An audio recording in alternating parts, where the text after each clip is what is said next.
Hey guys, AuspiciousAussie here, and welcome to episode 57 of the Local to Global series. Now, as you can tell, I took a little bit of time off, so I just want to say sorry for that, but kind of needed. I was very busy this last week, and of course, most of the week I was sick, so I don't know. It kind of worked out well. You know, I was sick. I got pretty much all the work I needed to get done, primarily, finished, and now I can just sit back probably for the next month and a half and just do what I need to do. And that's, of course, upload videos and continue on this journey to, I guess, global.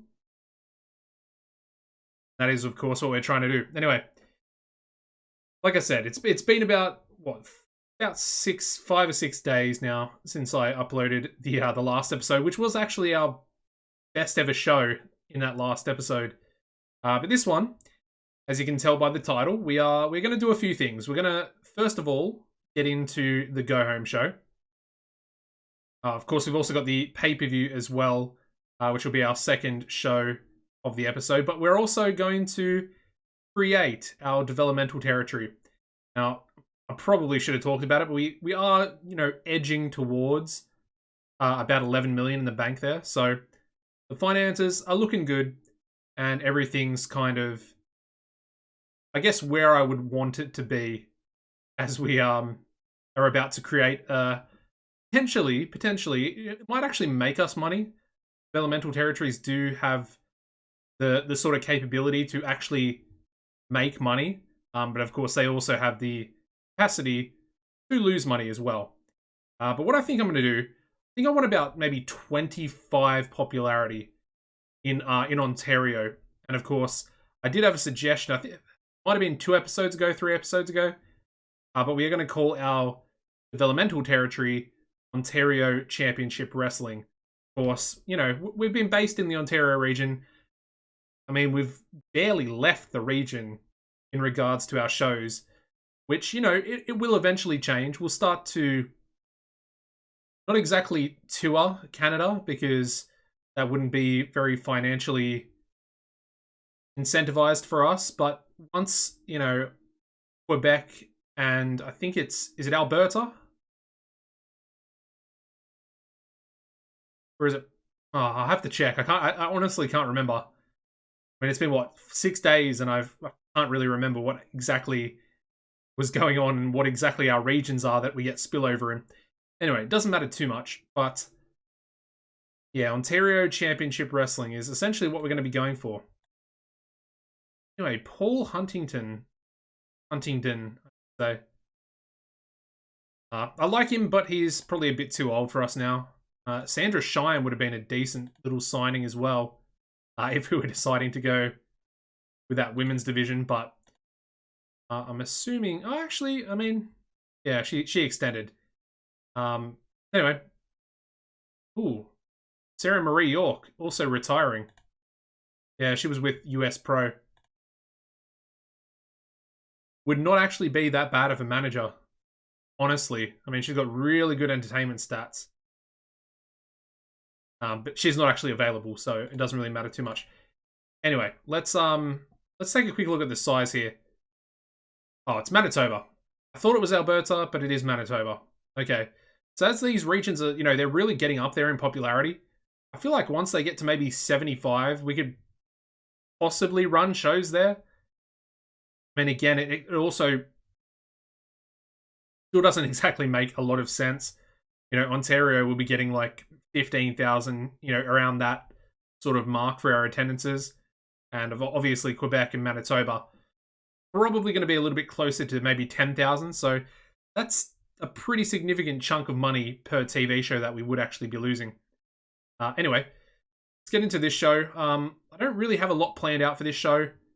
I kind of had a little look at what I did last time, and we'll try and work around that a little bit. Anyway, we've got Uterus Sono here with Wrestler's Court, and we've got a small positive impact for him as well from Angry Gilmore, which is nice to see. And of course, we need to go to Ottawa for tonight's show, being the Go Home show. Now, our main event. I wasn't 100% sure what I wanted to do for this main event. but I think looking back on it now, I think we'll go LA Star 2 and Mobstar. Now, it's a pretty big test for LA Star 2, but we're going to do it. It is going to be scripted because he doesn't have the psychology to sort of like call a 20-minute match. Otherwise, we would definitely call it. I think the other one does, but number 2 just doesn't seem to have it just yet. Anyway, non-title match. Of course, the crew are kind of taking on the LA Stars at the moment. The rest of the show, the other match I sort of had planned in my head was going to be Zombie Boy taking on Aussie Goldstein. Of course, Forces of Darkness are trying to corrupt Aussie Goldstein into the stable, trying to, you know, spread their darkness over him. So we'll get that one booked in there as well. I probably don't want to go 20 minutes with it. Let's just keep it short. Goldstein will get the victory. But I think we might also have. Actually, we will. Let's just go a distraction onto Goldstein by Blackfriar, and we'll leave it at that. It doesn't need to be any sort of proper interference. Just, you know, it comes to ringside, gets or grabs the attention, should I say, of Aussie Goldstein. Anyway, what else do we need to do? Let's do Los Hermanos taking on maybe the Northern Lights. I know they've actually versed each other pretty recently. Yeah. We might actually do a different pairing. We'll do Los Hermanos 2, because that is the weaker pairing. This is just going to be a storytelling match. A bit of a warm-up there for the Northern Lights. Try and gain them that little bit more popularity. But that should be good. So that'll be our storytelling. What else do we go? Let's have a match for Graham Gorman, because he's got the sort of big title match as well. And then I might test something out with Hernandez in a tag match as well. So let's maybe have Hawking. Do I want to do Hawking? Yeah, we'll do Hawking. Hawking and Graham Gorman. Actually, on paper, pretty good match. Okay, so the last match I think I want to do, I want to try and test out some chemistry with Mainstream Hernandez. And what we want to do is see if he will have any chemistry with either Uterus Sono or Primetime Jack Pride. So we may as well try Jack Pride here. We can maybe try a Sono on the actual pay-per-view. I guess they can maybe take on... I guess the Rock City Stars wouldn't be a bad pairing for them to take on. We're not exactly using a lot of people, but we're going to have a lot of, you know, storyline related angles on the show, seeing as it is the go home. But I would really, really love for Hernandez to either have chemistry with Jack Pride or a Sono, because I'm probably, or more than likely, going to put them all together in a stable. So it would be pretty decent. Anyway, like I said, angles. So we're going to kick off the show with a Gary angle onto Graham Gorman. And actually, we might put Brody in there as well. But these two will be off screen anyway, so it doesn't matter. All right, so there's 8 minutes. We'll chuck Ed on there. Of course, that's going to advance that particular storyline, the push for Canada. Actually, it's worth mentioning. I don't know if I can check. I can. I forgot to show it in the last episode, but Brody's going to be out for... He was originally out for 45 days, and now he's down to 39. But he is still available for the angles. So, in part, it's not terrible, but it's definitely, you know, pushing his push back a little bit, if that makes any sense. Anyway. The one thing we haven't really done here, which we might end off the show, is we're going to have Maddie Faith and I was going to put some other people in the angle, but I don't think I will. And he's basically going to be attacking.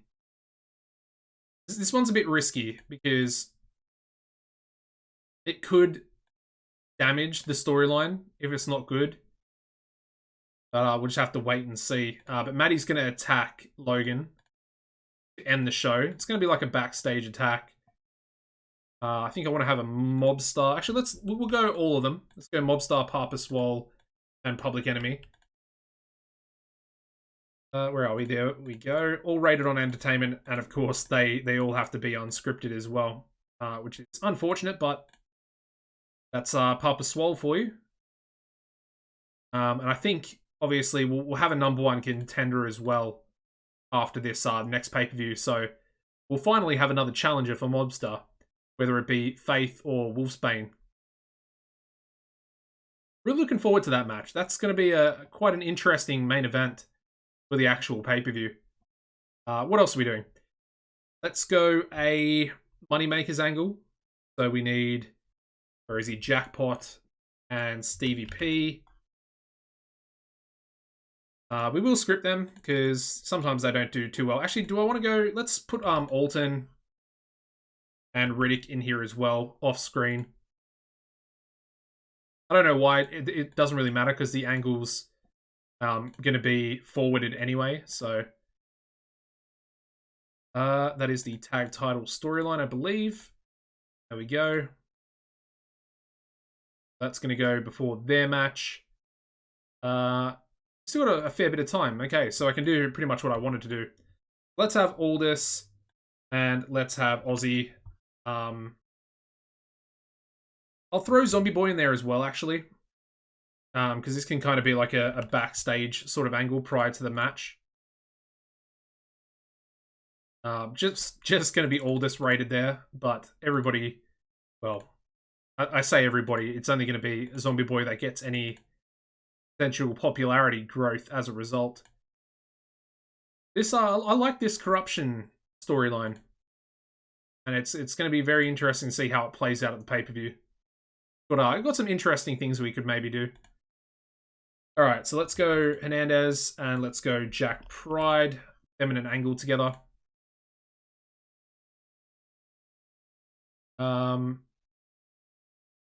Yeah, I mean that's fine. I mean, they don't need success, do they? Alright, well, that's our time there. Let's do a couple of little pre-show matches here.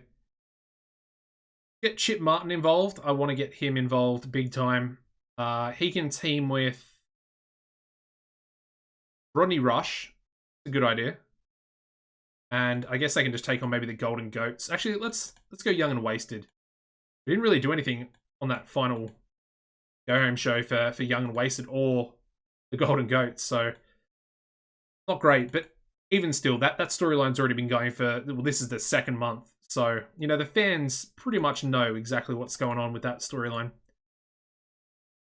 The fact that the boys are trying to chase back their victory. And by the boys, I mean the Goats. And this final match, we'll just go a 6-man tag. Let's have Davis, Zeus, and let's go Gilmore. Like a veteran team. They can take on LA Star 1, who, you know, I really want to keep trying to improve. Charlie Corner will ruin his momentum further. And then finally, who have we got left? Maybe, let's go Blue Dragon. Why not? There we go. Pre-show. And we'll give the victory to, we'll give it to Davis. I think Davis did lose quite a bit of popularity from that that match. Actually, I think we can, I say this every time, but I don't think Charlie can actually call. He's getting close. He's getting close. All right.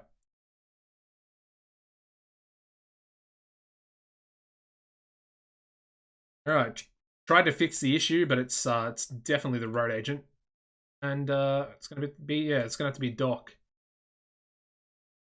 All right, there we go. That looks pretty good for a go-home show. Let's run it. We start off with a 67 rated pre-show match where we have Young and Wasted defeating Chip Martin and Rodney Rush in 11:33 when Brett Kyle pinned Chip Martin with a shooting star press. Obviously, you know, very good performances from Young and Wasted, but they are still both lacking pretty heavily in psychology. And as you can see, there was a definite lack of psychology on display in the match. These two have pretty bad, and these two, while they're very talented and very good, they're also still only 24 years old and lack that psychology as well. All right, the second pre-show match getting us a 73 there. We have Angry Gilmore and the Golden Goats defeating LA Star 1, Charlie Corner, and Blue Dragon in 12:02 when Davis submitted Blue Dragon with an STF. And we have Davis, obviously, head and shoulders above everybody else, and Zeus being the weak link. Sorry, not the weak link, the person off their game, the inconsistent one, with 3 youngsters in the match. Pretty funny, but maybe Zeus has just really passed it. Although, I'm pretty sure Gilmore is more past it. Anyway. I don't think consistency is actually affected by age, so I don't really understand that one, but there we go. Alright, so we kick off the show, the TV show, with an 81 rated angle here, where we have Gary Walker talking smack about, obviously, Graham Gorman and Giant Brody as well. But mainly about Gorman, saying that, he's going to beat him at the pay-per-view. And he's not going to have Brody. Everyone's heard about Brody's injury by now. And Brody's not going to be at ringside to potentially screw Gary Walker over and give Gorman the victory. So Gary thinks that, the odds are heavily in his favor with the big giant out on the sidelines. Well, he wouldn't even be ringside with his injury. All right, we then have him in a match. It's an okay match. There's, some pretty bad penalties in there. We get a 72 rating. We have Graham Gorman defeating Matt Hawking in 12:15 by pinfall with a Gorman aghast. And Matt Hawking was really off his game. And then, both Gorman and Hawking don't seem to click, so it made for an awkward bout. Not great. We move on to it's actually not a terrible promo. We have a 69 rated angle here from Mainstream Hernandez, and he's trying to, he's looking out for the hottest talent in the coalition that he wants to, try and align himself with. And he says tonight is Mr. Jack Pride's opportunity to impress him. And of course, they are in a tag team match together. And, Hernandez is essentially looking for some sort of chemistry between the two. Their match also getting a 69, so that's pretty good considering Jack Pride's involved.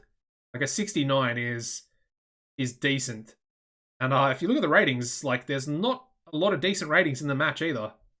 But we do have Mainstream Hernandez and Primetime Jack Pride defeating the Rock City Stars 12:30. And Mainstream Hernandez defeated Rock and Ryan Turner with an Apparition 14. And obviously Jack being the weak link. But luckily Hernandez is getting better at his gimmick. But unfortunately, no positive chemistry there. But then again, there's also no negative chemistry, so, they could potentially be a tag team, I guess. All right, we then move into a 99 rated angle here, where we have Disciples of Darkness. And, obviously, Aldous is the only one doing any actual talking. And then we have Zombie Boy over there, just, looking dark, ominous, just being a bit of a zombie, if you will. Just, staring off into space, not really knowing what's going on.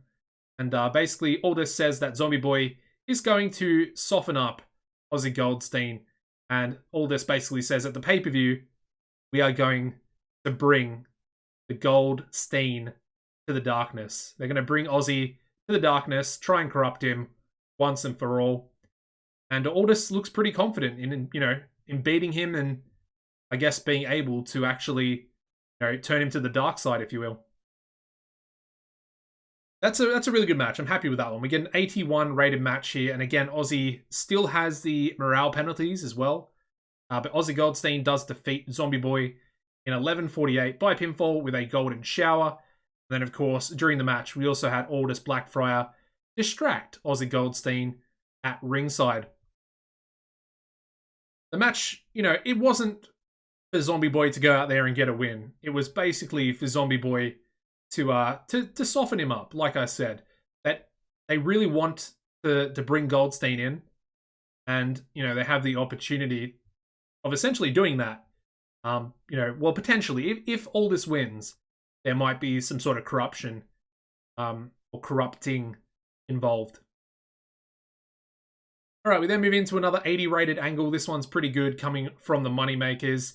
And of course, they're our current tag team champions, and they are looking to remain the tag team champions as well. They want all the money, and of course, that comes with being the champions. And we have the Northern Lights, their opponents, still relatively new to the coalition, but obviously, beating 2 tag teams this month and essentially locking themselves in for the pay-per-view as number 1 contenders. Moneymakers are impressed, but they're not convinced that their title reign is going to be ended at the pay-per-view. Yeah, that's really bad. I should have realized. I think if I put Gonzalez in there, this wouldn't have happened. We get a 39 rated match, which is pretty funny when you consider what we've got on this show, and then what happened last episode. But basically, we've put 2 sort of jobber tag teams. You can't call them jobbers. I mean, these guys, yes, but the Northern Lights aren't jobbers. They just don't have the popularity built up yet to be versing jobber tag teams.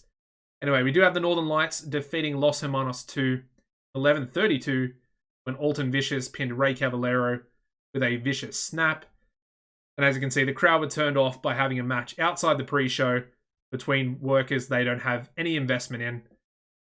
Essentially 2 jobber tag teams. Anyway. That's really bad, because that loses a lot of heat on that storyline as well, especially after getting an 80 in the angle previous.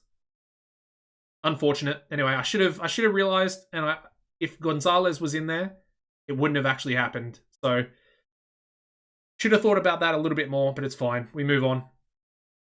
All right, we go into a pre-main event angle, getting us a 73. It's not the best, but again, it is Papa Swole, Public Enemy, being rated on entertainment as well as Mobstar. His entertainment stats are really good, as well as his 92 popularity. However, these guys, not so much. And when they're rated, it's going to drag the rating down, quite a bit. Even if, they were improvising well and doing well without their scripts, it's still kind of not good enough. But it is what it is. We go into the main event. And that's a really good main event. I thought it was going to do well, purely for the fact that it's Mobstar, so... And, we get a 90 rated match there, which is very impressive. Very impressive. Sort of continuing the sort of, I guess, high-level main events. I know one of them last episode was not great, but then we also had our best ever match. But yeah, Mobstar getting a 94, and he does defeat LA Star 2 in 20 minutes and 2 seconds by pinfall with a flat and a DDT. And he also did it without any sort of interference. So it's good to have a main event that finishes decisively without any outside interference, because I tend to go to that quite a bit. I mean, we are sort of I don't know if we're actually sports entertainment, but we're heavily leaning in that direction. Anyway, we also had LA Star number 2 off his game, which is interesting. And he's also not the best of the tag team. LA Star 1 is actually better in the ring. And as you can see, luckily, they do have pretty good chemistry, so it lifted the match, potentially putting it up to that 90. Now, if you have a look at the dirt sheet, no storyline penalties at all, which is interesting. You would think that the main event would be penalized for not having a storyline attached to it. But as you can see, it didn't. Very strange. Like I said, sometimes it happens, sometimes it doesn't. I don't know. Anyway, it's a really good match, but we do have one more angle, which is the Maddie Faith, Logan Wolfsbane angle. This is what I was worried about. We get an 80 for this angle. It's one of the reasons why I tend to just go for the sort of promos between people. I really should have done that. We're going to obviously do it prior to the main event at the pay-per-view. But this backstage attack to finish off the show, it doesn't rate as highly because it's rated on fighting and it's rated on selling. It's also only 4 minutes long, so The lower an angle is in regards to minutes, potentially the lower the rating could be. Is why I tend to put my angles or my promos at 8 minutes. Obviously, with this one, you can't actually go more than 4 minutes because it's both fighting and selling. It's the same with overness and menace as well. Unfortunate, but it's lost heat. There's nothing we can do, and it was a good way to sort of finish up the TV aspect of the storyline. Anyway, we get a really, really good show rating there. 89 rated, go home show. We also get the increase in all 56 regions. So once again, Ontario improving as well. That's what I like to see. That's what I like to see. Okay, so what we're going to do next is essentially, or probably the moment you've all been waiting for. And that is, of course, we're going to set up the developmental territory. I'm just going to take a sip of water here before we get into it.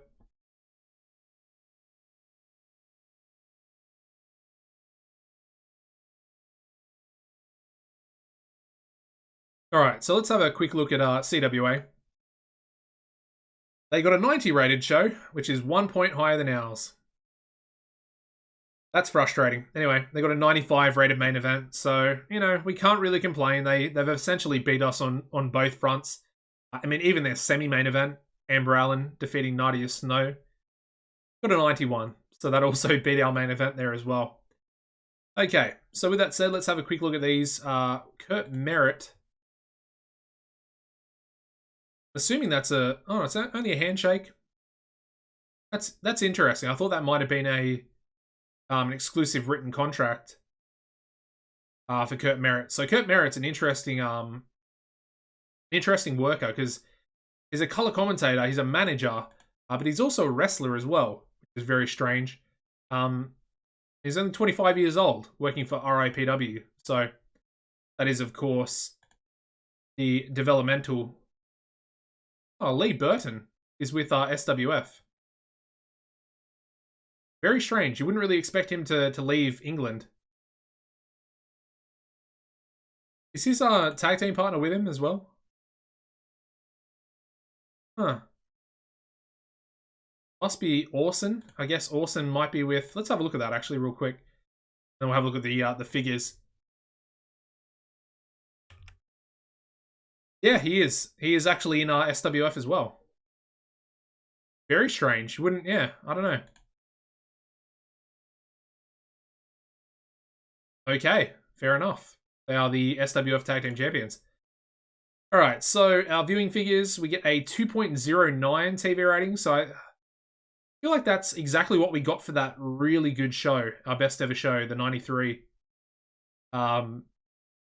It might have been slightly higher viewers, but I think that was it a 2.10? It might have been a 2.10.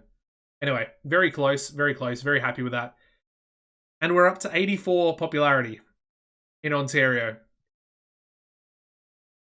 That is insane. I mean, we're actually sort of getting to the point where we might start to lose popularity if we put on a bit of a stinker. So if we go back to the last episode, yeah, this show right here, the in-between episode, the in-between show for the episode with that bad main event, would have actually lost us popularity had we done that show right now. So very interesting, a little bit scary. There we go. Okay, so I was about to advance. we need to open our developmental territory. This is not how you do it. All right.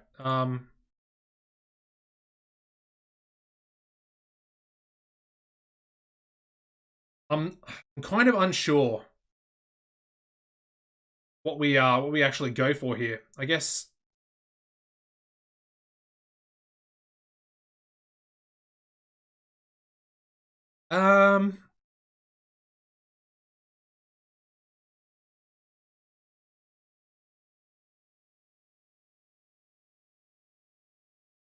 that's not really what I wanted to do. I want to have my AI run basically as we do.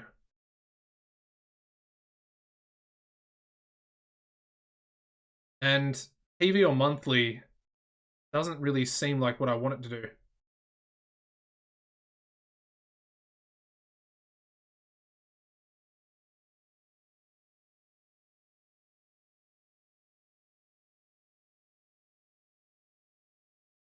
Yeah, I probably should have looked at this in a bit more detail off camera. Um,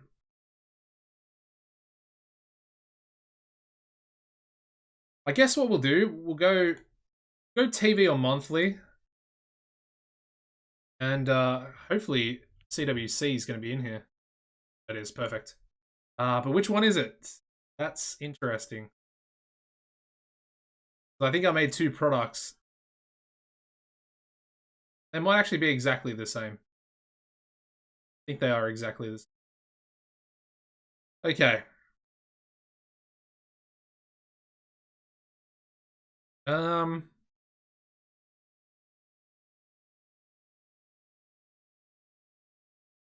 kind of hoping that's the same as ours. I really hope it is. Looks like it is. I mean, it looks like it would be.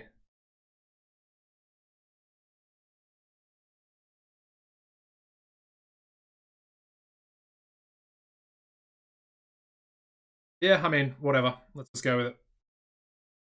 Alright, so it is going to be Ontario Championship Wrestling.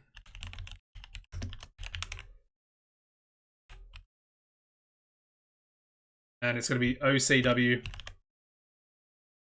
I don't have a picture for it. Probably not going to get one made unless I can really be bothered. It's more just for the fact that, you know, it is what it is. Where do I want it to be held? I guess maybe I want it to be held in...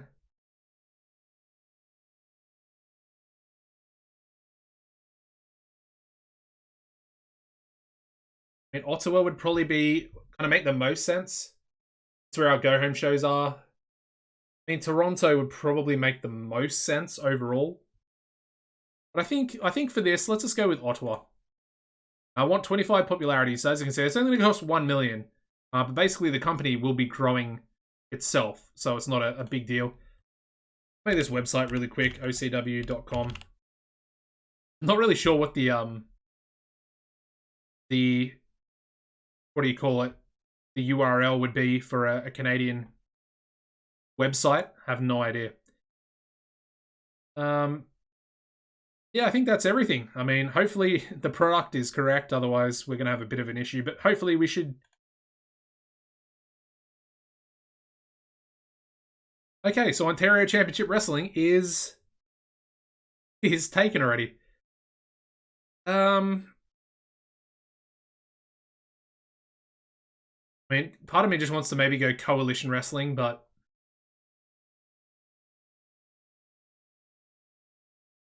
Yeah, I have no idea what to call the company now. I was pretty set on OCW because it was one of you guys, you know, one of your suggestions. I guess maybe we'll just go Ottawa. Oh, but the initials are going to be the same. Maybe Toronto. We'll go Toronto. Toronto Championship Wrestling. There we go. I honestly, for some reason in my head, I don't know what I was just thinking. TCW. Well done. Well done. Okay. What else have we got? What are the other regions? Trying to think. Let me go back real quick. Let's actually sort this out properly. Let's have a look. All right. And I guess the real question is, do I want to make it in Ontario? It has to be in Ontario, surely. Really frustrated by the OCW. I really wanted to do it like that.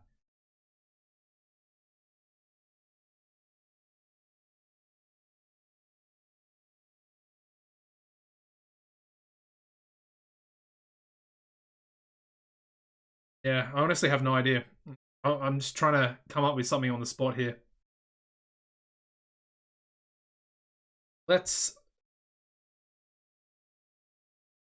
All right, let's have a look at Ontario. That's probably the best thing to do. All right, so Ontario, obviously, key locations. I want to look at all the locations. Look at Toronto and Ottawa. Obviously we have Mississauga. What are the other regions? Other areas? I can't remember. Honestly, can't remember. This is a good way of looking. We've got Brampton, Hamilton, and Mississauga. See, I don't want to name it after one area. I wanted to name it after Ontario. That's the big problem. All right, I'm gonna change it up. We're gonna go with this. We're gonna go with Ontario Wrestling Coalition. Basically, you know, we're gonna keep it similar to our company. Obviously, based in Ontario, also part of the coalition. Hopefully, OWC is not taken because that'd be frustrating.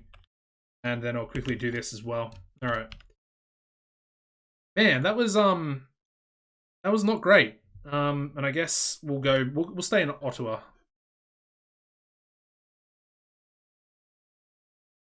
I mean, do we even need a home region? We probably don't. As long as we stay in Ontario, that's kind of all that matters. But I would like. So the thing is, it's probably going to cap itself with the arenas that it's going to use. So, in that regard, I think I actually will go. We will stick with Ottawa. Okay, so that's that sorted. Product. Again, we'll just go CWC. Apply that. And I don't know, do we need to change the core product and all this type of stuff? I don't know. As long as it's focused on that. That should be fine. Anyway, hopefully it will be. Otherwise, we're going to have a problem. Hopefully we can change it anyway. But I'm assuming... Well, we just created a company, but I don't really know how to look at it. So, I guess child companies. Okay, there we go. Now, now comes the interesting part.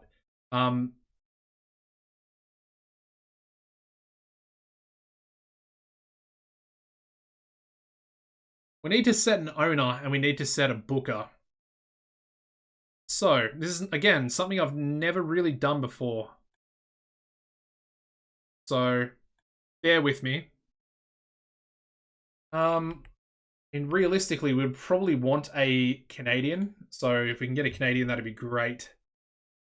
Either Canadian or American. I feel like it's pretty... Oh, Brian Holmes.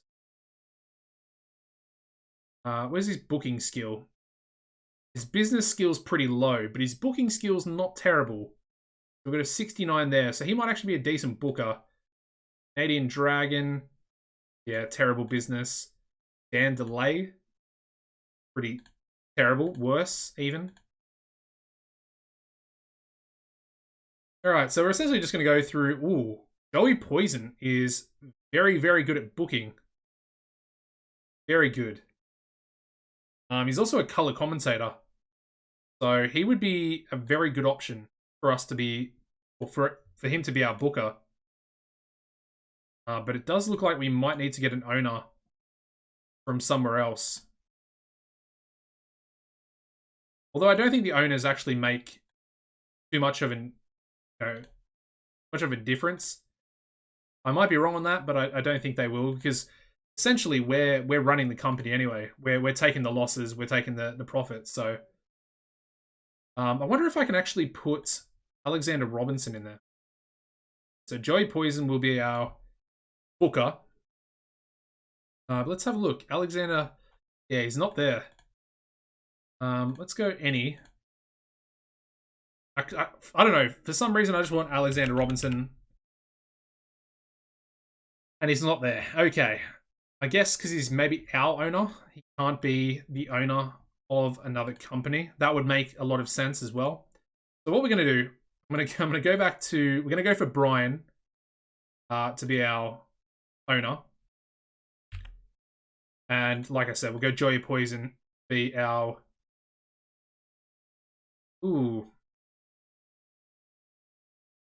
I mean, do I go exclusive written contracts for our owner?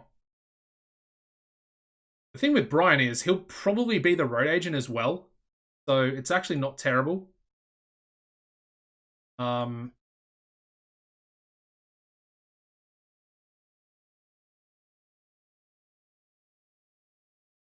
Oh, okay, that's going to be a problem. Yeah, that could be a real problem. Can we just do a handshake? Like, would he take handshake? Okay, he'll take a handshake, but that's so strange. He'll take handshake, but he won't take an exclusive written contract. Anyway, ooh, is he here?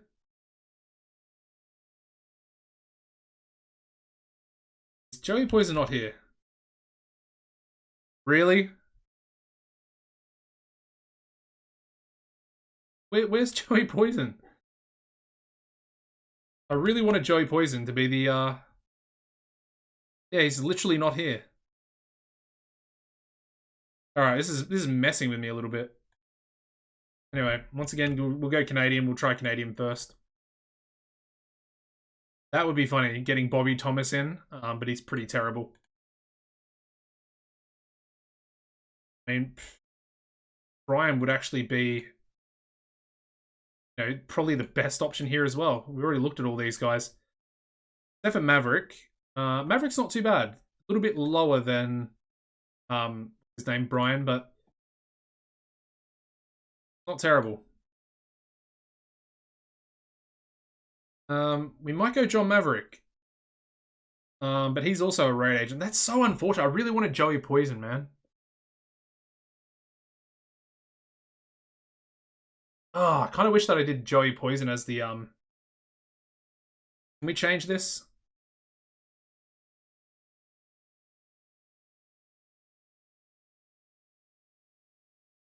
Alright, so let's just have Joey Poison be the CEO. I mean... Wait, what? Hold on. Now I can just have him as both? Like... Obviously, I want him to be the booker, so I guess I'll make him the booker as well. What happens if I make him the booker, and then we change the CEO back to Holmes? Is that going to work? Oh, I think I just broke the game doing all that. I have no idea. But there we go. So Brian Holmes is our CEO. Not exactly great in the business front of things, but perfectly fine. And we got Joey Poison, who is extremely good booker. So his booking skill 87. Booking reps not great though. But he's a color commentator, and then of course, like I said, Brian Holmes is a road agent, a very good road agent at that. Like, we'd essentially have him for the actual coalition. Anyway, now the roster, as you can see, very slim, but we are going to send a few of our workers down there. We are going to send Bowden Snoop down there. I have no idea how to do that.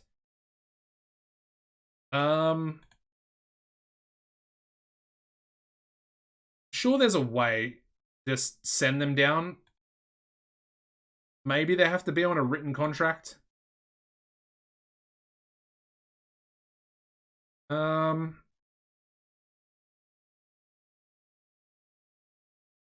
Yeah, I honestly have no idea. Like, this is something that I've never really done before. Even in 2016, I never really did it. Maybe I'll have to do a little bit of this next episode. A little bit off screen. Let me just have a look at someone that is on an exclusive written contract. I think you're on an exclusive written, aren't you? Yes. Alright, so can I send you anywhere?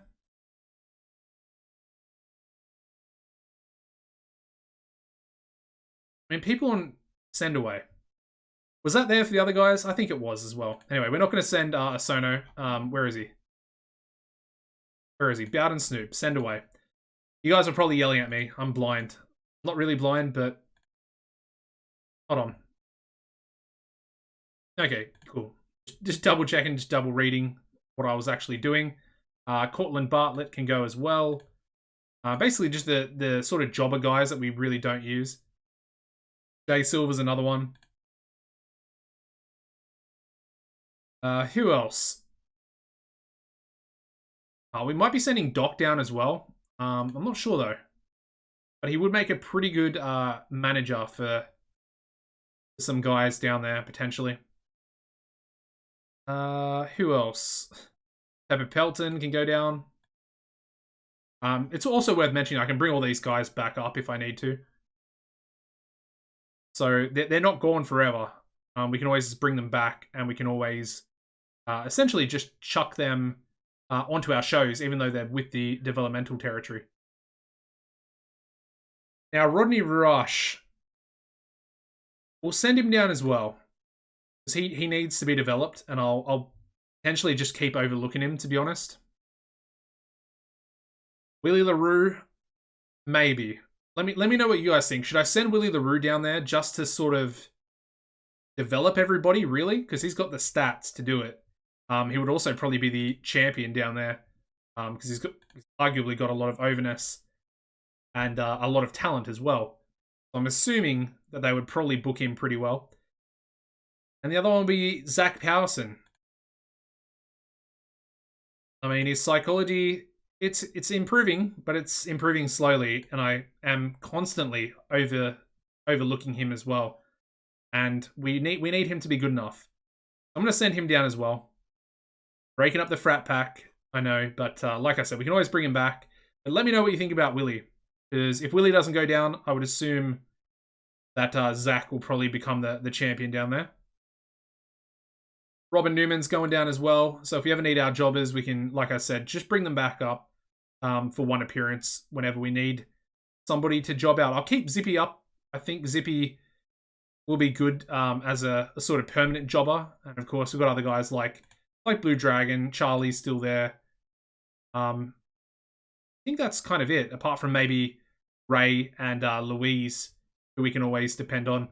And, you know, realistically, those two guys, they're never going to do anything, so it really doesn't matter too much. But that looks pretty good. We might do some other stuff. Like I said, there are possibly other members of our roster that could go down. John Greed would maybe be one of them, to be another sort of talented worker, champion with a lot of popularity. And then, like I said, Doc could go down, do some Red Agent stuff, do some other stuff there as well. He's actually got pretty good booking skill as well. Actually, it might have been... Does he have... No, he doesn't have any business skill, but there we go. Okay, so that all looks pretty good. That's at least the start of our roster. Now, we might actually sign some other people purely to that company. But I think what will happen is they'll actually hire some of their own workers as well. So I guess we might just leave them to it as well and see what they decide to come up with. I guess one other thing I do want to do is give them our broadcasting deal. Should be there, shouldn't it? Where are we? Coalition Network. Alright. They don't have a TV show yet. We need to create a TV show. Schedule. Okay, they've got a full list of pay-per-views, apparently.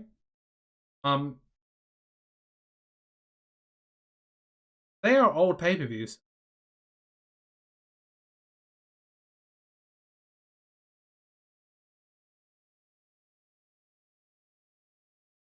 I'm very confused right now.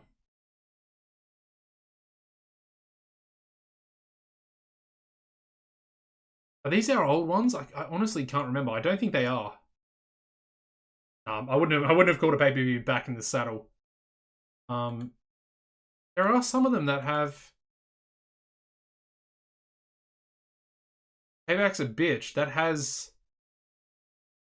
you know, it has some validity to it from our actual company. So that's very, very confusing. Alright, so they're going to be 2 hours each. That's pretty long.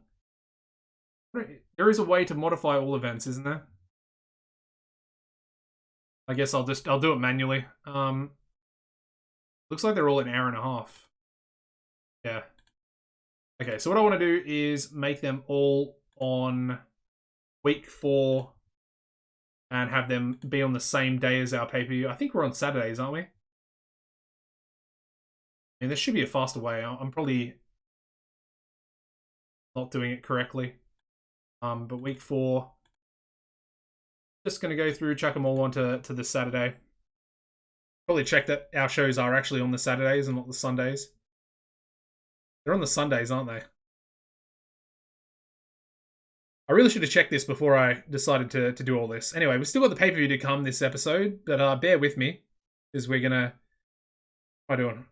I need my schedule. Why am I having such a hard time figuring out where it is? Freaking out. Okay, they're all Saturday, so I was correct. All right. Let's go back into it, sort this all out, and then we'll get a TV show up and running for this as well.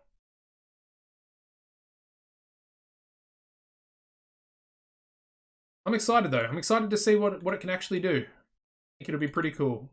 We might even change some of these event names. If you have any cool suggestions for our events here, make sure you let me know. We've got Lockdown, which could be a pretty cool, pay-per-view.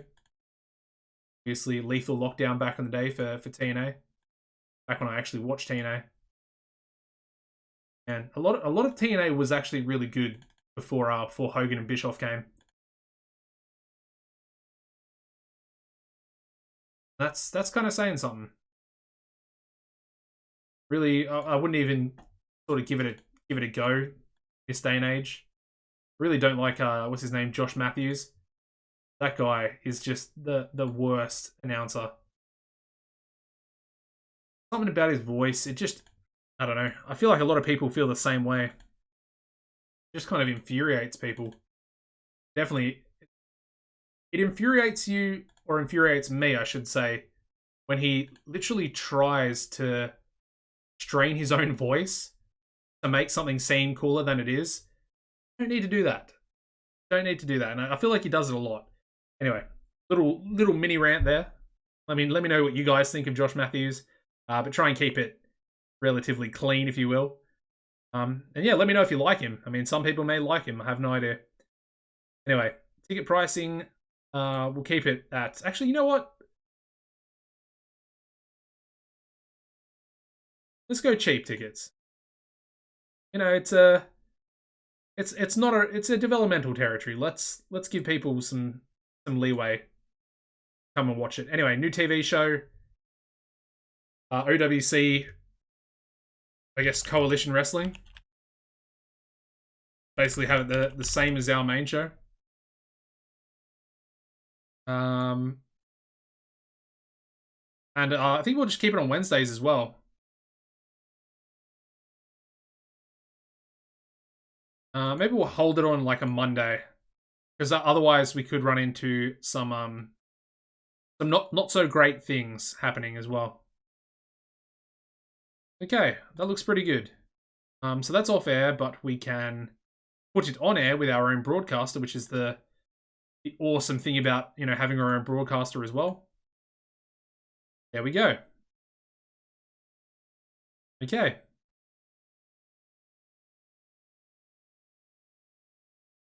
Actually, I wonder if...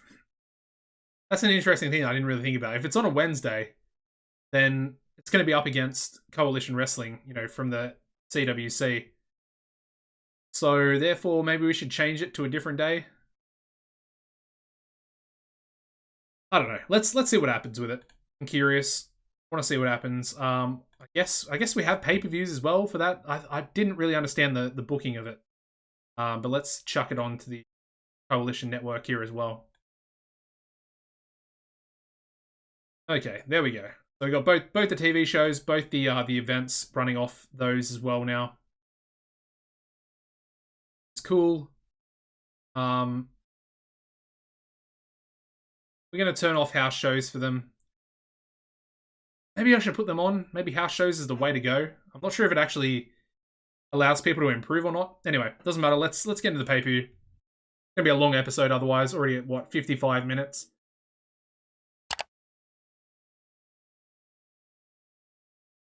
Looking pretty long. This guy looks really good, though. Turner Hawkins. Coming out of the TCW Academy. Or the TCW Dojo. Very talented. Speaking of that, we might actually upgrade or start upgrading our dojo. Probably a pretty good idea, considering the trash that we got out of it from our first graduate. Man, that guy was terrible. Terrible sort of personality with him as well. Like, literally one of the worst. Alright, so Paris Phone has left US Pro. Might be a decent little option. Alright, we got Clubber Ball as well. I mean, now that we have a developmental territory, maybe we could start to think about, you know, bringing some more young guys in. Maybe we do that next episode. Maybe we have a look next episode. Who's this guy? Bash Street. He actually looks. I don't like his nickname being his first name. I'd prefer Rick Street. I feel like that's kind of a better name. Anyway, let's just get in the pay-per-view. Let's get this episode over and done with. You know, we've got the developmental territory up and running now. The developmental company, I should say. Not exactly. Well, I guess it is a territory, if you think about it. We are essentially representing all of Ontario to an extent. Anyway, let's go for Brody and Faith again, because we really want to try and get rid of this one. But we are unsuccessful yet again. Nearly 59,000 people. That's a big attendance. That is a massive attendance. All right. So our main event, I'm going to go with a dark black screen here. And I'll get this main event booked off camera. Just so you guys have a nice little surprise, you know. The roster's looking so small right now. It's interesting. Probably should have put Chip Martin. I guess he was one that I forgot. Anyway, Maddie Faith taking on, where is he? Logan Wolfsbane. Just going to go for 20, as you'd expect. Get the best on there. And of course, this is our #1 contenders match as well. So, huge contest, huge ramifications coming out of it as well. And there we go, it's booked. I have to say, it looks pretty good. It looks pretty good on paper. Hopefully it lives up to the hype. I would love, absolutely love for it to be our best ever match. That would be pretty incredible. Anyway, what is up next? Let's go for, where is it? Gary Walker and Graham Gorman. Canadian title on the line. We'll give them 20. They deserve it. It's gonna be a really good match, actually. I think it should be quite decent. And you know what? Seeing as Brody's not going to be there, let's make it a tainted win. So, going to have Gary Walker cheating to win. Ooh, Graham's unhappy. I guess we'll keep him strong. Like, it's not the main event, so it really doesn't matter. I mean, it's fine. All right, tag team matches. We've got three tag team matches for this show. First of all, we've got the Golden Goats taking on Young and Wasted. Of course, the rematch from the last pay-per-view. We'll give it 20 minutes again. Obviously, Zeus going to struggle quite a bit. Actually, you know what? Let's go 12. Let's go 12. And we are going to give Davis the victory because, obviously, you know, he did lose, although Zeus took the pinfall last time. But we want to make sure that we keep, you know, Davis strong anyway. That should be a pretty good match. So I might put that pretty far down the card. Anyway, next match is going to be the LA Stars taking on the Crew. Probably get rid of their the #1 there. I don't think we really need to actually make Mobstar and anyone else an actual team. But we're going to give... Actually, you know what? We're going to have an upset here. I've changed my mind. Instead of going for Papa Swole, let's go for LA Star 1. And I guess he will probably beat Public Enemy. Kind of makes the most sense there. There we go. I like that one. That can actually be our storytelling match. That can go there. It's fine. All right. What else? We have our other tag team match, the tag team title match, which is the Moneymakers taking on the Northern Lights. There we go. Again, another 12-minute match. We're probably going to struggle for match time, so what we'll do is we'll definitely put in a Mainstream Hernandez match teaming up with Osono. So let's have that be called in the ring. There we go. All right. So what other matches? What other matches do we have? Interesting thing. Oh, yeah. Aldis and Goldstein. I completely forgot about them for some reason, even though it's probably the most important storyline we're having, or we've had for a while. 20 minutes, and Aldis is going to get the victory. Interesting. Let's see what ramifications happen here, because there could be something very big on the horizon. Something very, very big. That's gonna go there. Let's chuck in that extra match as well. Like I said.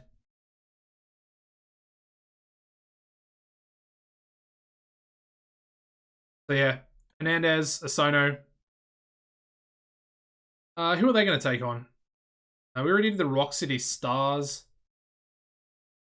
Who go Disciples of Darkness? Actually, you know what? Let's go with Cooper Christie and Jack Jackson. So, 2 members of the Frat Pack. We might actually we'll give it 20 minutes as well, because we're going to be, struggling a little bit for time. So, this one a decent amount, and let's have this one, I guess, open the show, really, and test and see if Hernandez and Osono have chemistry. All right, so that actually looks pretty good for the show. 130 minutes is a lot. Let's run some angles. So we're gonna have Matty Faith just by himself cutting onto Logan. I'm hoping that he'll actually get the better angle between the two. I feel like his entertainment stats are a little bit higher than Logan's. So we'll chuck that pre-main event. Hopefully boost that storyline back up. What is it actually at? It's at 83. I wish it was closer to 88. That'd be what I would ideally want. All right, so then we'll just have the no, you know what? Go for Brett Kyle, and we'll go for Taylor Norton. Now I think I might have big plans for these guys as well in the near future, which I'm very kind of excited about a little bit. We might have a new stable coming. I don't want to give too much away, because obviously we've got a little bit of work to put in before I reveal that, and we've got a little bit of setting up to do. That stable is another really high-level stable that we're going to be bringing in. And it has a lot of potential in it as well. And I mean a lot of potential. Okay, so up next, we'll pretty much just have to go with Gary. And this time, just Graham by himself. And Brody will be nowhere to be seen. Of course, that's going to lead to some questions being asked prior to the title match. And we're already at the maximum there for Monton, so see what happens here. All right, let's go for Aldis. We're going to have Goldstein here. We'll have Goldstein off camera. Another sort of cryptic, evil, sort of dark promo here by Aldis Blackfriar. Again, says that the darkness is going to fall tonight. Tonight is the, I guess, the initiation, or the beginning of the initiation for Aussie to join Forces of Darkness. I don't think I really need to maybe... Actually, you know what? Let's just put Mobstar on the show. Because I don't want him to be... I don't want him to be left off. So, give him an angle. No success, no nothing. Just purely for his angle. And that's it. And we'll chuck that for the cruise match as well. We actually have enough time to give everybody an angle. So that's pretty cool. Once again, we'll just go the Moneymakers. I might actually put I'll put the Northern Lights. We'll see if we can put them on camera for this one. So Jackpot Jordan, Stephen Parker. And then, like I said, we'll try and get these other tag team members. So Alton and Riddick. Try and get them in the angle. Hopefully they'll be able to, but their popularity is pretty low. Okay, looks pretty good. Yeah, looks like we're not going to get any sort of overuse penalty there. And then finally, let's go for Hernandez and Utah. Again, we're just trying to find some chemistry, and we are trying to just give angles to Hernandez, who really needs to build up his popularity very quickly. There we go, 186 minutes, done and dusted. Let's go a couple of like 5v5s. We have pretty much everybody that's left, really. Go John Greed. Let's go Hawking. Let's go Mobstar. Let's go for Princeton. Let's go for Mutant. Mutant needs a win. Actually, we'll have Mutant in another match. We'll go Princeton. And they can take on Americana, Blue Dragon, Charlie Corner, Chip Martin, and Zippy Deverell. Literally going to try and get everyone on this pay-per-view. Let's give Gilmore the victory. I know it's only a pre-show match. Doesn't really matter too much, but a little bit of momentum for the old-timer. You know, we're all a fan of Angry Gilmore. I'm a big fan. He was probably one of the main reasons between him and Davis. You know, they were the reason why we became such a big company. Anyway, let's go Mutant. Let's go the full Disciples of Darkness team in there, and they can team up with Jack Pride. Yeah, we'll go Jack Pride. And they can take on Patriots. Yeah, we'll go Willie, and then we'll go the Rock City Stars in there as well. All right. That should be pretty good, and I want to give, obviously, Mutant the victory here as well. We want to try and build Mutant up over the next, few months. Nothing too serious, not like a Matty Faith style push, because he is essentially still going to be playing second fiddle to Aldous, so, and potentially even Goldstein, depending on how that goes. If he's actually inducted into the Forces of Darkness. Anyway, there we go. That is the show. I didn't use everybody, but I feel like we're using roughly 18 people in the pre-show. All right, here we go. First pre-show match getting a 58, where we have Sinner, Jack Pride, Disciples of Darkness 2 defeating Patriot, Willie LaRue, and the Rock City Stars.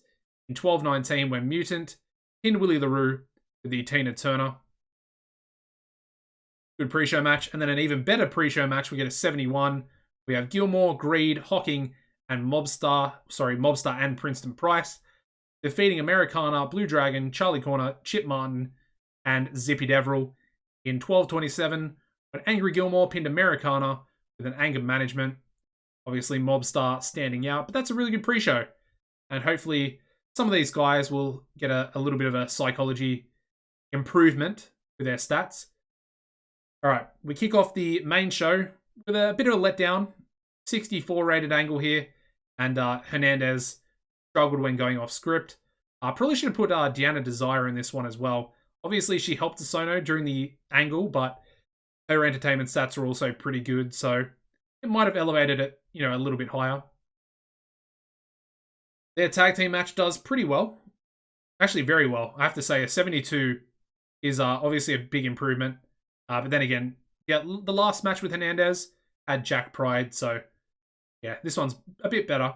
And we do have Hernandez and Osono defeating Cooper Christie and Jack Jackson in 1953, when mainstream Hernandez pinned Cooper with a super kick, and then Cooper carrying the match with a solid 73 in-ring performance. I just want to check.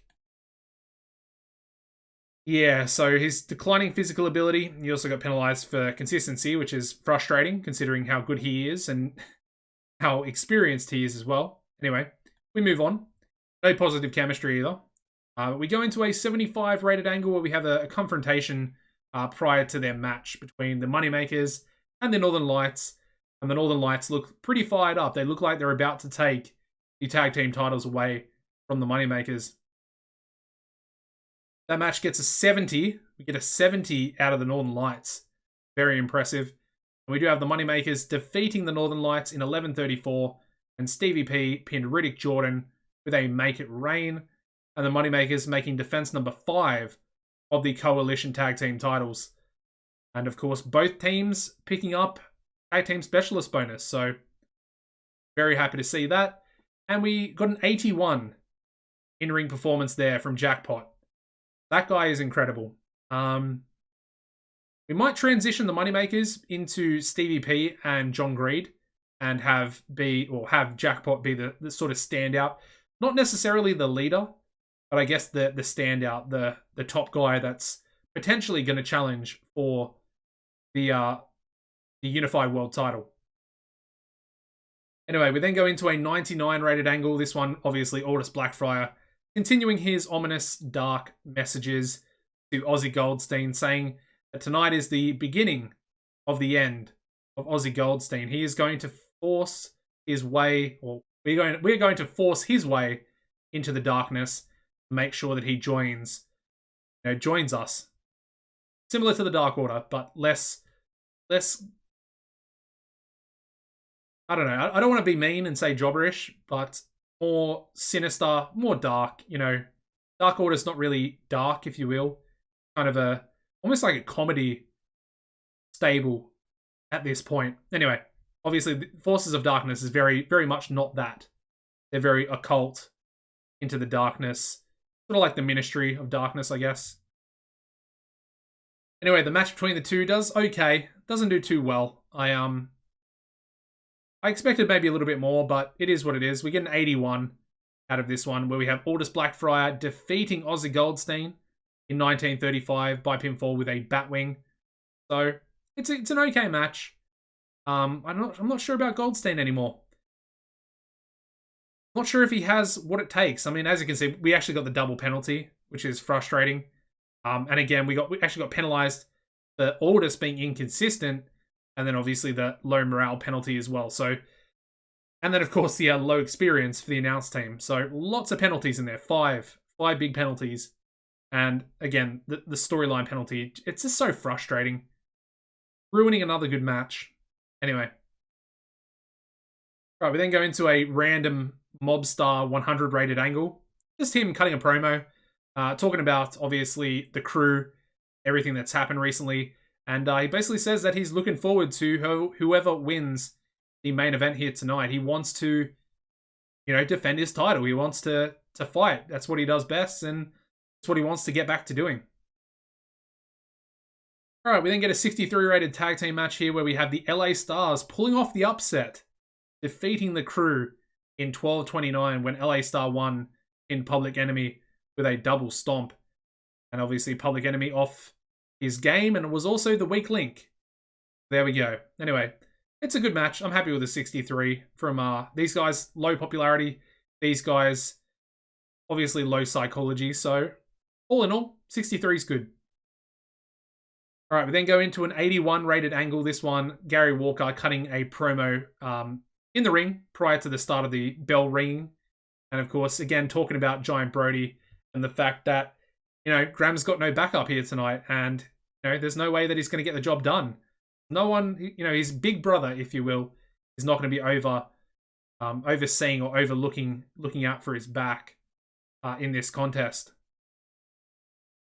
Match itself, the Canadian title match, getting a 76, where we have Gary Walker defeating Graham Gorman in 1937 by pinfall with a handful of tights. Of course, Gary cheating to win, making defense number 5 of the CWC Canadian title. So up to the defense number 5, that's pretty decent for the Canadian title. It's getting up there.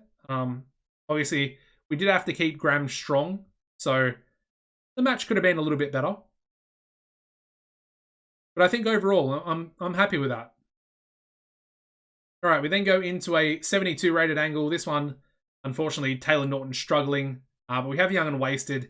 And they say they want to try and do back-to-back wins over the Golden Goats and really solidify themselves as the top team that, I guess, currently doesn't have the titles even though they are former two-time champions.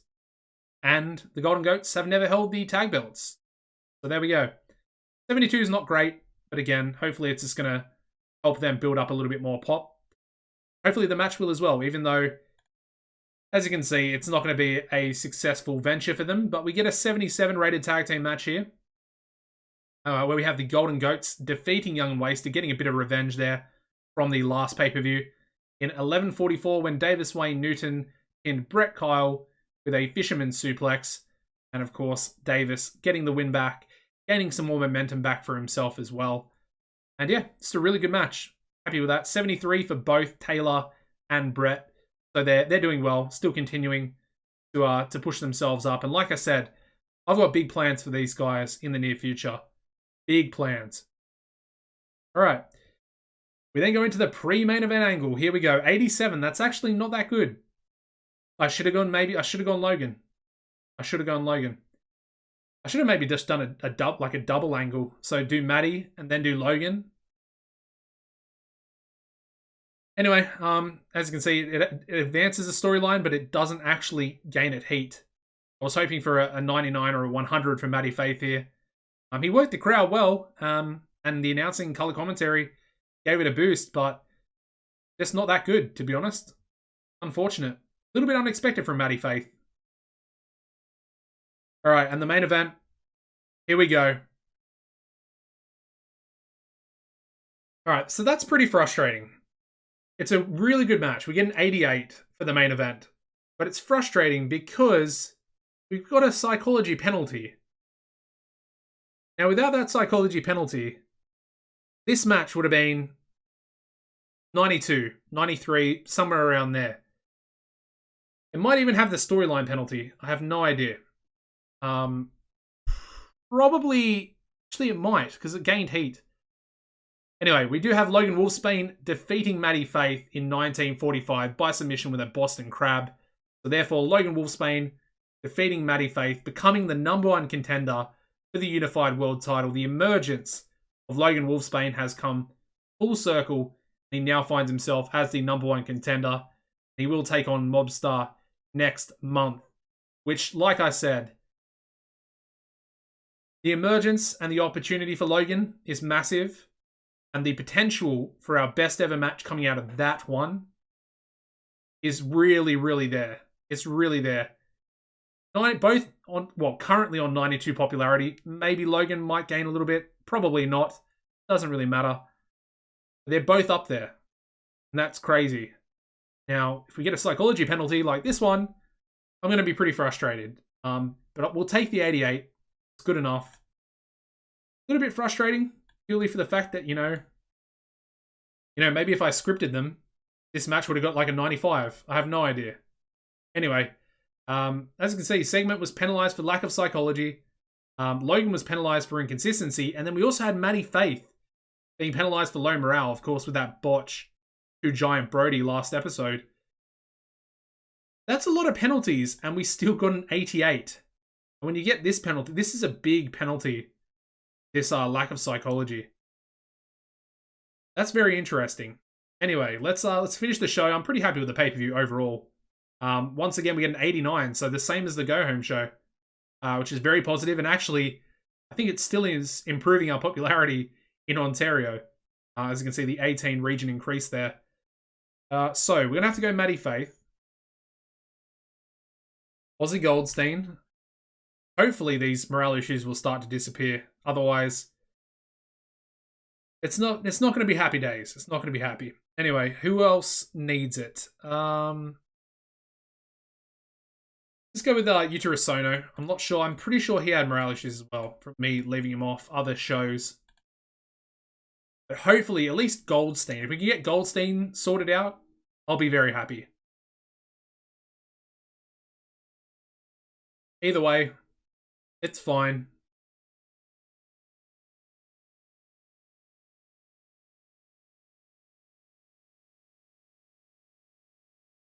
All right, let's have a look. What do we got here? Ooh, high flying Hawaiian. Dude's got some real star quality.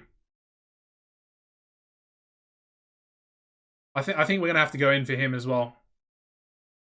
We it's gonna be expensive because he does have 60 popularity, but that'd be pretty decent. As you can see, Doc Hammond thinks Chip Martin is a star in the making. It's very good. And yeah, Aldous thinks Jack Pride is a star in his opinion. So very good stuff there.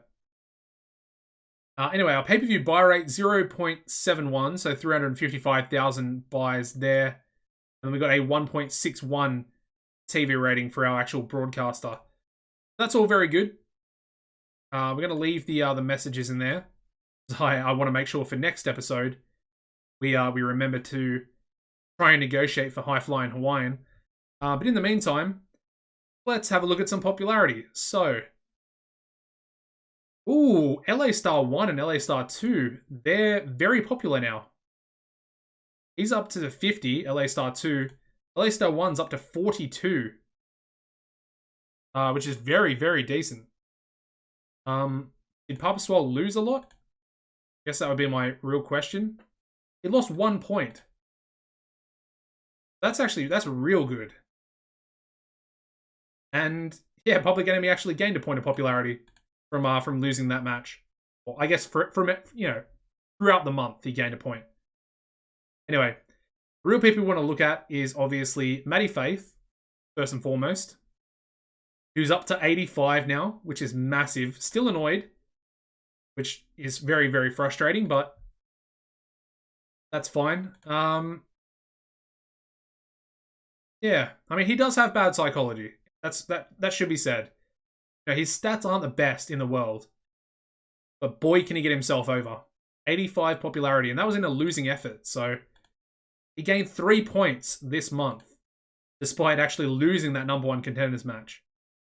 Very impressive. Hernandez, how much did he gain? He gained 1 point, but he was only there for 3 shows. That's actually not that great. I kind of expected more from him. But then again, and he wasn't exactly versing anyone decent, so yeah, it's okay. It's okay. And then finally, let's have a look at Logan. Still at 92, which is unfortunate, but then again, the match was only an 88, so I can't really be too worried about it. But it is worth mentioning that he's pretty much into the blues in every region that we cover. So he's doing real well. Also up to 90 popularity in the Mid-South over in America. So very decent. Very, very decent. He was by far probably one of our best signings, along with Aldous as well. Crazy stuff. Anyway, is there anyone else? Maybe Goldstein? Still at 79. But he's now pleased. So there we go. Happy days. Ooh, Unholy Alliance is our next pay-per-view. That's actually pretty fitting for what's about to happen on the next 2 episodes.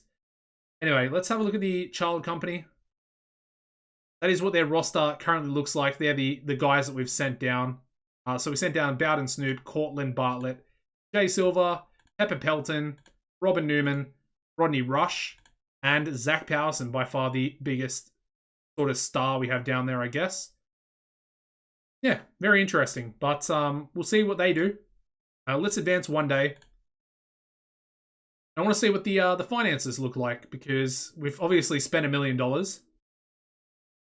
And hopefully we've made a lot of money, because we had 59,000 people at that pay-per-view. And of course, we've been doing a lot of work on our broadcaster. So I'm expecting good things. I'm expecting a decent amount of money. Actually, before we end the episode, I might even upgrade the dojo. Keep it for this episode. All right, so let me once again, we'll leave all that there. And yeah, let's have a look. 1.6 million. So, well, I mean, in saying that, we obviously probably skipped a lot. It actually doesn't really look like we skipped any sort of. Yeah. I was going to say we might have skipped a little bit of tax, but yeah, we didn't really skip any tax, even though we spent $1 million miscellaneous extra. But saying that, we almost made about the same as we made last month, which is insane. As you can see, the extra 600,000 onto ticket sales. I mean, the broadcast revenue is about the same. Maybe slightly up, but yeah, that extra 600,000, massive. And the developmental actually made money. $808. There we go. Impressive. Okay, so I'm going to leave it at that, guys. I don't think there's anything to really show you. Maybe we'll check size real quick. Holy hell, we're up to 85 popularity. We're up to blue popularity in Ontario. And we're up to 75 in Quebec, 73 in Manitoba. Almost up to 60 there in Saskatchewan as well. We are progressing at a very high rate. At a rate that I didn't really expect us to rise, this quickly too. Insane. Absolutely insane. Anyway. Still have that promise there as well. I need to make sure I focus on that. Merchandise, we're only at 46%, so that's slowly coming along. And then finally, like I said, let's upgrade the dojo.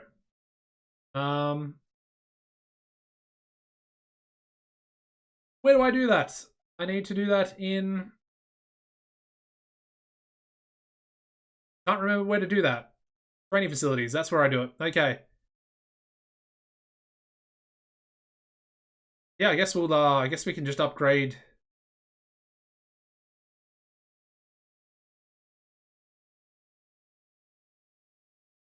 Yeah, I mean, we may as well just go full 10%.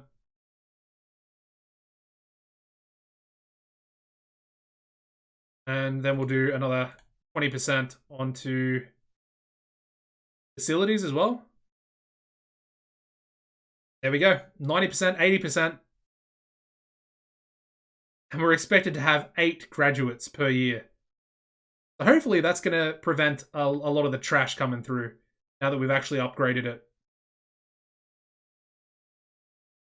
Okay, and again, it's still different times of the year, so they're just going to come through whenever they come through, really. All right, so that's looking pretty good. We'll eventually max that out as well. Don't worry about that. It'll be maxed out. But let's just go slow and steady. Go slow and steady. We're still above 10 million, so I guess the next thing we will probably want to be doing is upgrading the broadcaster. Probably in the US. Probably. Although, where did our money go? I guess it just updated, maybe from the dojo. Yes, okay. So we just spent $1 million on the dojo, but that's perfectly fine. We're now under 10 million. Anyway, there we go. Anyways, make sure you smash a like on the video if you haven't already, guys. I really do appreciate it. It helps the videos find more people. And at the moment, the videos, they're doing really well. So I just want to say thank you for all your support. Thank you for all the likes. And thank you to all you guys that are subscribing to the channel. The newer viewers, all the viewers that, hadn't subscribed previously. So make sure you do that if you haven't. Turn on the notifications. We're actually above 10% now as well. We're at 10.1. So that's perfect. And of course, that was a goal of mine for a long time. And we're above the average now. So, well, we're at least in between the 10% and 30%. Be nicer to get up to 30. But that'll probably take me about another 5 years. Anyways, thanks for watching, guys. As always, take it easy and goodbye.